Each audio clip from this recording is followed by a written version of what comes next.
Mu gihe isi yose hanze amaso uburasirazuba bw'Uburayi aho intambara ikomeje gututumba hagati y'Uburusiya na Ukraine, turagaruka rero ku mateka ya Perezida w'Uburusiya Vladimir Putin, umugabo uzwiho kutavugirwamwo ku birebana n'umutekano w'igihugu ciwe.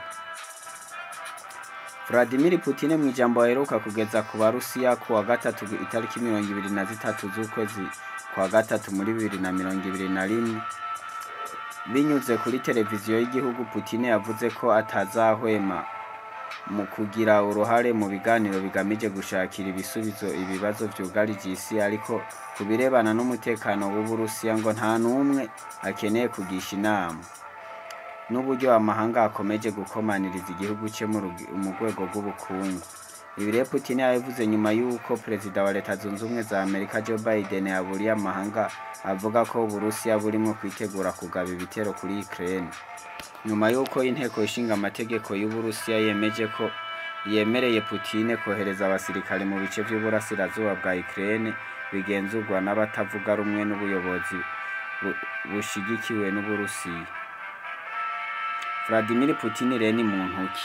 Amazina yose ni Vladimir Vladimirovich Putin, yavukiye mu mujyi wa St. Petersburg mu Burusiya itariki 7 z'ukwezi kwa kabiri mu 1952. Yize amashure makuru muri St. Petersburg High School mu Burusiya.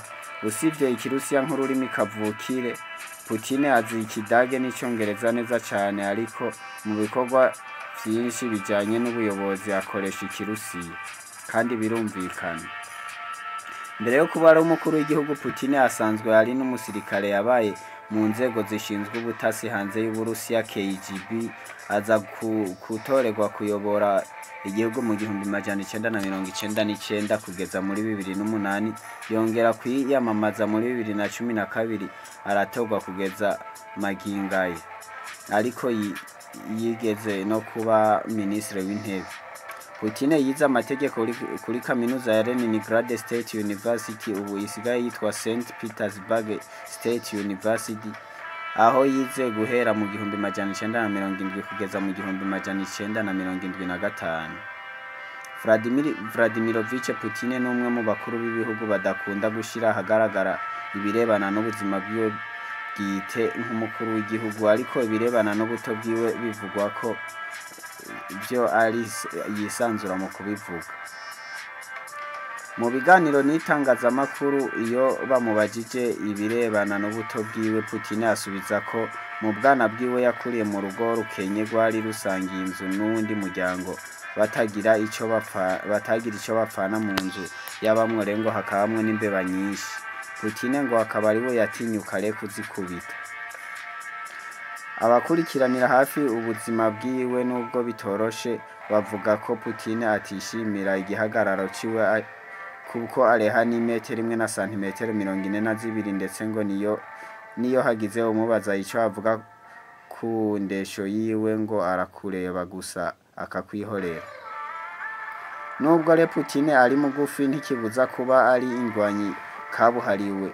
Urubuga Top 10 Media rucumbukura amakuru ku bantu b'ivyamamare ruvuga ko hari igihe Putin yari kumwe n'abanyamakuru bari mu kazi mw'ishamba, maze bacakirana n'urusamagwe rushaka kubarya. Putin akoresha inkoni yari yitwaje ararukubitabiza kuruviramwo gupfa nyuma yaho. Ku myaka 18 Putin yari afise umukandara w'umukara mu mukino wa judo, ariko aja ananyuzamwo agakina n'iyindi mikino njarugamba nka karate, kungufu n'izindi. Mbere yuko atangira kuja mu buyobozi, yabanje kuba mu rwego rushinzwe ubutasi hanze y'Uburusiya muri KGB, atangira akorera mu burasirazuba bw'Ubudagi kuva mu 1975 kugeza mu 1991. Abakurikiranira hafi ubuzima bw'uyu mugabo bavuga ko yatandukanye n'umugore wiwe muri 2014, bamaranye imyaka 31, bafitaniye abana babiri b'abakobwa, uwo bitwa Maria n'uwo bitwa Katarina. umutungo wiwe rero mu mafaranga ubarirwa mu miliyoni 70 z'amadolari ya Amerika. Akaba afise inzu zisaga 200 zo mu rwego rwa villa, harimwo imwe ifise agaciro ka miliyari 1 y'amadolari yitegeye inyanja y'umukara iri hagati ya Aziya n'Uburayi. Akandi kantu rero wosigarana ku mateka ya Perezida Vladimir Putin nuko avuka mu gace kagizweho cyane n'ingaruka z'intambara ya kabiri y'isi kitwa Leningrad. Amazina nyakuri twabwiye yuko yitwa Vladimir Vladimirovich Putin, n'umugabo yavutse mu 1952. Yananditse amateka kubera imbaraga yongereye mu gisirikare cy'Uburusiya cari gitanguye gucika intege ku rwego rw'isi, ndetse akaba yaranagiye aragwanywa n'ibindi bihugu byinshi bitandukanye, harimwo no gutandukana n'umugore wiwe, umuhanga mu mukino wa judo na karate. Iyi nkuru dukesha imbuga zitandukanye zirimo Forbes zigaragaza byinshi abantu badasanzwe bazi kuri uyu muperezida w'icyamamare ku isi, ndetse benshi bakunze cyane. Ibintu 10 rero umenya kuri Vladimir Putin nuko icyambere Vladimir Putin yavukiye i Leningrad mu 1952 n'agace kagezweho n'intambara ya kabiri y'isi yose. Akaba yaravyirutse afata nk'icitegererezo sekuru Spiridon Ivanovich Putin yakora mu gikoni kwa perezida ku buyobozi bwa Joseph Stalin. Icya kabiri nuko Putin ari umuperezida akunzwe cyane n'abanyagihugu, kuko kuva yatererwa kuyobora yahinduye byinshi bitari bihagaze neza mu gihugu, dore ko yanafashe ubutegetsi n'ubundi yari asanzwe ari minisitiri w'intebe. Putin n'umuhanga ku rwego rw'isi mu mukino wa judo, yambaye umukandara w'umukara muri uyu mukino ubwo yari afise imyaka 18 y'amavuko. Yakomeje rero kuzamuka mu ntera kugeza n'ubu. Putin kandi n'umugabo akunda imbwa cyane, yagiye yita imbwa ziwe amazina y'icyubahiro. Hari n'abagiye bashira hanze amafoto y'imbwa basa bikamushimisha cyane. Putin akunda rero kuroba, aja mu ishyamba gahiga ingwe akayimashi gapfa, akunda koga, akaba nafise impano yo kuririmba. Akaba yararirimbanye na Gordon Howard hamwe na Kevin Costner mu nyanja ya jazz. Mu njana ya jazz ni akunda kuririmbamo. Nyuma yo kurangiza rya amashure yiwe mu bijanye n'amategeko ku myaka 16, Putin yinjiye mu kigo ca gisirikare cy'Uburusiya KGB, ahafata amasomo mu vya gisirikare, hava afise n'ipeta rya Lieutenant Colonel. Ari nabwo yahise yoherezwa mu burasirazuba bw'Ubudage mu kazi k'ubutasi. Mu mwaka w'1983 Putin yashingiranwe na Rudimira Putin. Uyu rero bavyaranye abana babiri b'abakobwa nababwiye, harimo bitwa Maria Putin na Yekaterina Putin. mu kwa gatanu muri 2014 Putin n'umugore we baratandukanye, bagira icyo bitwa divorce nyuma y'imyaka isaga 31 bari bamaranye. Putin yavukiye rero mu muryango udakomeye cyane. Nyina yari umukozi mu ruganda, ise Vladimir yakomerekeye mu ntambara ya kabiri y'isi ubwo yakora nk'umuyobozi muri gari ya moshi ya gisirikare. Mukuru wa Putin akaba yarapfuye ubwo yari akiri muto. Ku myaka 12 Putin yatangiye umukino wa boxe, nyuma aza kuyivamwo aja muri judo, karate na sambo, abicamamare kugeza aho leta yagiye imufasha agera naho asohokera igihugu mu marushanwa mpuzamahanga. Aba umutoza ku rwego rw'igihugu, ubu akaba ageze ku mukandara w'umukara na dane ya 6. Umubiri wa Putin uratangaje, aho abandi bagera ku bukonje bukabije bifubitse, Putin ashobora kuhaja yikokoye atashati kandi akahava ari mutaraga. Ikindi kintu kandi wosigarana kuri Vladimir Putin n'uburyo benshi bavuga ko yavutse mwonaho bidahurizwa ko na bamwe. Benshi baravuga yuko Vladimir Putin yoba yaravutse muri ubu buryo ngira ndakubwira. Se wa Vladimir Putin yari umusirikare, mama wiwe akaba umukozi mu ruganda. Mu gihe c'intambara y'isi, nyina wa Vladimir Putin yasigaye mu rugo, se yagiye ku kazi. Aho rero mugabo hari mu mwaka w'1951.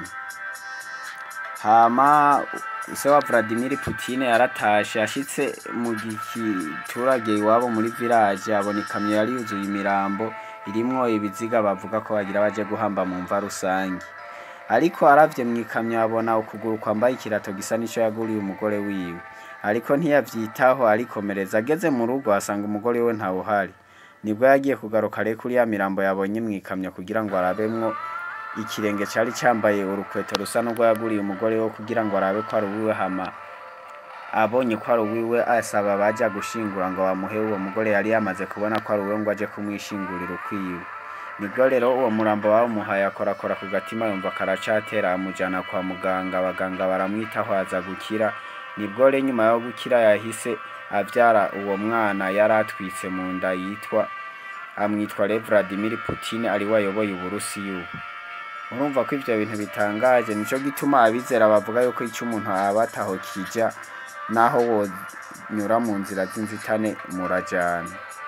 Amateka ya Putin ndibaza abatari bake mwayumvise, abazonsaba gusubira mu gice ca kabiri ku mateka ya Putin tuzohora tubabwira nta ngorane. Je ndabashikiriza kino kiganiro ndi Blaise journaliste, nkasaba abatagira sabone bose kuri chaîne yanje yuko bosimbira ko kugira ngo bazohore babona notification buri munsi. Stay tuned. Mu gihe isi yose hanze amaso uburasirazuba bw'Uburayi aho intambara ikomeje gututumba hagati y'Uburusiya na Ukraine, turagaruka rero ku mateka ya perezida w'Uburusiya Vladimir Putin, umugabo uzwiho kutavugirwamwo ku birebana n'umutekano w'igihugu ciwe. Vladimir Putin mu ijambo aheruka kugeza ku Barusiya ku wa gatatu itariki 23 z'ukwezi kwa gatatu muri 2021, binyuze kuri televiziyo y'igihugu, Putin yavuze ko atazahwema mu kugira uruhare mu biganiro bigamije gushakira ibisubizo ibibazo vyugarije isi, ariko ku birebana n'umutekano w'Uburusiya ngo nta numwe akeneye kugisha inama n'uburyo amahanga akomeje gukomaniriza igihugu cye mu rwego rw'ubukungu. Ibi rero Putin yabivuze nyuma y'uko perezida wa Leta Zunze Ubumwe za Amerika Joe Biden yaburiye amahanga avuga ko Uburusiya burimo kwitegura kugaba ibitero kuri Ukraine, nyuma y'uko inteko ishinga amategeko y'Uburusiya yemereye Putin kohereza abasirikare mu bice vy'uburasirazuba bwa Ukraine bigenzurwa n'abatavuga rumwe n'ubuyobozi bushigikiwe n'Uburusiya. Vladimir Putin rero ni muntu ki? Amazina yose ni Vladimir Vladimirovich Putin, yavukiye mu mujyi wa St Petersburg mu Burusiya itariki 7 z'ukwezi kwa kabiri mu 1952. Yize amashure makuru muri St Petersburg High School mu Burusiya. Usivye ikirusiya nk'ururimi kavukire, Putin azi ikidage n'icongereza neza cane, ariko mu bikorwa vyinshi bijanye n'ubuyobozi akoresha ikirusiya kandi birumvikana. Mbere yo kuba ari umukuru w'igihugu, Putin asanzwe ari n'umusirikare yabaye mu nzego zishinzwe ubutasi hanze y'Uburusiya KGB, aza kutorerwa kuyobora igihugu mu 1999 kugeza muri 2008